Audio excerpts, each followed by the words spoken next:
I'm working women. నాకు company provide చేస్తుంది sir health insurance. అయినా కూడా నేను మళ్ళీ అడిషనల్ గా తీసుకోవాలా health insurance? First question, company ఎంత కవరేజ్ ఇస్తుంది? 5 lakhs.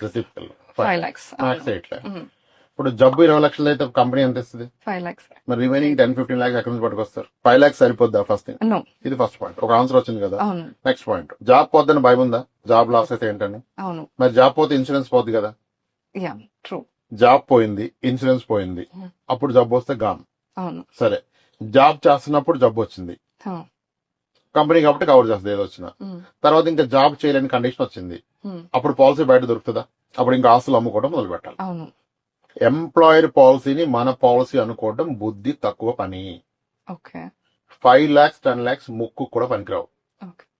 Sinus surgery is costing 5 lakhs today.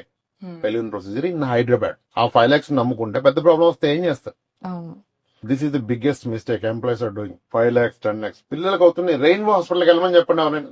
పిల్లలు రెయిన్బో హాస్పిటల్కి వెళ్ళి రెయిన్బో హాస్పిటల్ బిల్లింగ్ డెస్క్ వెళ్ళి హైయెస్ట్ డిశ్చార్జ్ అయిన బిల్ ఎంతమ్మా అని అడగండి ఈ రోజు. అప్పుడు చెప్పండి దాంట్లో సగం తీసుకోమని చెప్పండి ఇన్సూరెన్స్. ఎంప్లాయర్ పాలసీ పట్టుకుంటారు. తుమ్మితే ఊడిపోయే జాబ్లు ఇవి.